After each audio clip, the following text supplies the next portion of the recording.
Professor Wiseguy here with the 6 worst reasons to go to college. Now, don't get me wrong.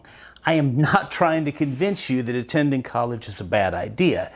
Instead, these are reasons that if they're your best ones for going to school, they're not enough.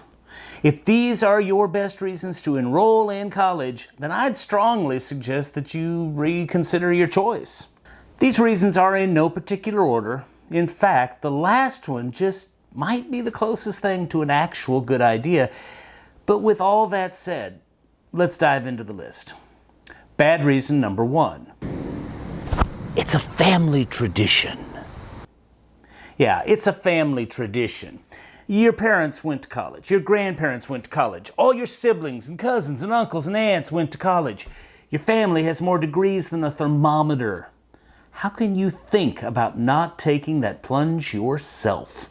Now, having a family history of higher education is generally a positive thing. Research has shown that second-generation college students, that is, those for whom one or more parents earned a degree, they have a significantly higher success rate than first-generation students. Why would that be? I think it's because family experience gives the second-generation students a boost on the learning curve. They don't have to start from scratch on everything when it comes to how college works. But if that's your only reason for going to college, then it's a bad one. You can only get so far on team loyalty, especially if you're not really wired to go to school or you're ready to do it at the present time. If everybody in the family earned a bachelor's degree, but you really feel inclined to be a cabinet maker or a pipe fitter, then that's probably what you ought to do.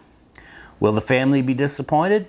Maybe, but the more important disappointment would be for you spending decades pursuing a profession that doesn't seem right, or getting a degree and then pitching it off to the side. You know what else doesn't seem right? Finding this video useful and not subscribing. So how about subscribing and liking and ringing the bell right now? I'll wait. Well, some of you feel better about yourself now. Okay, closely related to that first bad reason is bad reason number 2. Because Bo the Wonder Poodle would be so proud. Wouldn't you be proud? Yes, you would. You want to make somebody proud. Now, when I finished my PhD 1,006 years ago, it made my mother proud. Funny story. I completed my degree in August of that year. The thing was officially conferred on me at the end of that year, December 31st. Don't ask me why. Graduation wasn't held until May of the next year. I didn't go. Somewhere in mid-June, my mother asked, "So when is your graduation?" I had to shrug and answer, "About 3 weeks ago." She thought she wanted to go sit through that ceremony, and I suppose she did want to go sit through it. She certainly wanted to do it more than I wanted to do it. Being able to make somebody proud by completing a degree is wonderful. I listen to families hoot and holler at my college's graduation when Tanya or Raphael walk across the stage. It's loud and not very solemn, and I don't mind a bit. It's a lot better than somebody graduating knowing that nobody really cares. But will the pride that mom or dad or grandma or Uncle Tater will feel when you eventually walk across the stage, will that pride really get you through 4 years of study? Will it motivate you when organic chemistry is kicking your tail? Will it power you through the research or the calculus problems or the Spanish vocabulary or whatever coursework you find the most objectionable? It might get you past a bump or two, but I seriously doubt mom's potential pride can see you through 4 years. You need something else. This actually leads us to the flip side of that reason for our next entry. Bad reason number 3. Mr. Gill said, "I'd never make it in college. I'll show him." You want to show somebody they're wrong. Maybe it was that high school math teacher who assured you that you couldn't possibly succeed in college. Maybe it was a supposed friend or a family member. It could be that when you expressed an interest in cutting back your work hours, your boss scoffed at the very idea. You're going to show them, right? You've fantasized about graduating and then smacking that doubter in the face with your freshly printed diploma while still wearing your cap and gown. Awesome stuff. Well, let me ask you, have you ever seen or read Hamlet? You know, Hamlet is largely about somebody who is determined to get revenge. Not for an insult, but for something worse. Spoiler alert, Hamlet gets his revenge, but the effort takes him down along the way. That's the way revenge stories used to always turn out. And in real life, I'd say that revenge doesn't wind up nearly as sweet as we imagine it, at least half the time. Just like you can't fuel yourself through 4 years of school on somebody else's pride, you probably can do it even less on anger and the desire for revenge. If you can stay angry for 4 years, I have to wonder if you aren't doing some really bad things to yourself psychologically. And by the way, when you do finish that degree, despite that doubter, you don't need to commit assault with your diploma. Just invite that person to the graduation. You don't need to say anything. Well, we're up to bad reason number 4. I'm just not ready to get a real job yet. You're not ready to get a real job. When I was working on my PhD at the University of Kansas, there was a guy who was a veritable legend. I'll call him Wally. Wally had been in the graduate program in English for as long as anybody there could remember. In fact, the people who had been there the longest reported that Wally had been in the program for a very, very long time when they showed up. We had to demonstrate a reading knowledge of 2 foreign languages. Well, Wally had done that years ago, but he'd done it so long ago that his languages had expired. What kept Wally from finishing his degree? I'm not sure, but I think that part of it had to be what would happen when he finished.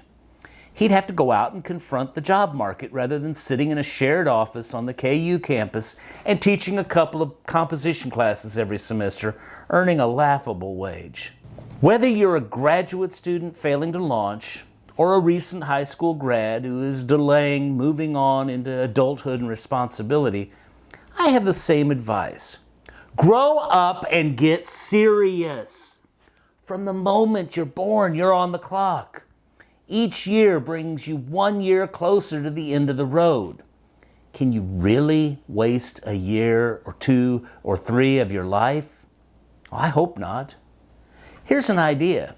Instead of going to school for no better reason than to avoid getting a real job, how about getting a real job and seeing what happens? Yeah, you might have to do stuff that you really, really hate. That's okay. My first real job was on the grounds crew at a cemetery. That stunk. And when I came home after working in the sun, shoveling dirt and picking up brush, I stunk. That real job helped me to realize that this was not the sort of thing that I wanted to spend the rest of my life doing. This brings us to our next bad reason. Bad reason number 5. I'm hoping college gives me some self-discipline. You want to develop some self-discipline. One of the problems with Wally at KU was that he didn't have the self-discipline to suffer in the short term and then enjoy more years of everything he was working toward. Some people have this bizarre notion that college will give them self-discipline. I suppose it might work that way for a few people, but for most of us that's not the result at all. Well, think about it. In high school, if you skipped school, somebody'd notice. They might call your parents. The same could happen when you fell behind on assignments. And at a lot of schools, parents can log into a student portal and snoop on their kids' progress. Now compare that to college. If you don't feel like waking up for that 8 a.m. class, nobody's coming to roust you out of bed. When you skip class, the professor may or may not notice, but nobody's calling your parents. Fail to turn in assignments, and without your permission, no one else will ever know. Nobody's going to keep nagging you to catch up. Failure isn't just an option, it's an easy option. If you want to learn discipline, join the Marines. You could develop discipline while in college, but it isn't going to come easily to you. Instead, you'll be offered a vastly wider range of ways to foul things up and misuse the freedom you have. On that cheery note, let's move on to the final bad reason for college. Bad reason number 6. Why am I going to college? Money, baby. Money. You want to earn a lot of money. Don't we all? Perhaps you've heard that people with college degrees earn, on average, almost twice as much as people who haven't gone beyond a high school diploma. There are reasons why that figure isn't quite as remarkable as it might seem on first glance, but certainly college is a good path to a higher income for many people. But does that mean that if you earn a 4-year degree, you'll magically and automatically earn more than the high school graduate? No. But what about the statistics? The problem here is that there are many different schools and many different majors and many different people who attend those schools and pursue those majors. Earn a degree in accounting and you'll likely be on the path to becoming a CPA and earning a healthy $50,000 to $70,000 per year out of the gate. Well, that's not bad. On the other hand, there are plenty of people who get degrees but can't find work in the field. Maybe they're earning $15 at Target or driving for Uber. When my daughter informed me that she intended to be an English major, I warned her of the thousands of poorly employed English majors and the importance of distinguishing herself from the rest of them. Less than a year later, she was the editor-in-chief for the school newspaper. Today, she's not wealthy, but she's doing well. On the other hand, my English degree daughter's older sister, it's my oldest, has only a handful of college credits. She's an important player in a small business, and she earns roughly the same as her well-educated sibling. That's annoying. Hoping to earn more money by going to college isn't foolish. Personally, I'm in favor of money. But if money is your main motivation, then you're likely to make some silly choices. I encountered a guy who went to school and discovered that the highest paying major was petroleum engineering. He promptly set his mind to earning a petroleum engineering degree. He did that, and he got a job in the field. He made really good money. But in just a few years, he realized that he really didn't want to be a petroleum engineer. Today, he runs a nonprofit that has nothing to do with his degree and doesn't pay him a huge salary. Money is nice, but by itself, it rarely satisfies us. So what do you think? Did I leave out any important bad reasons to go to college? Put your ideas in the comments down there. Otherwise, get out of here.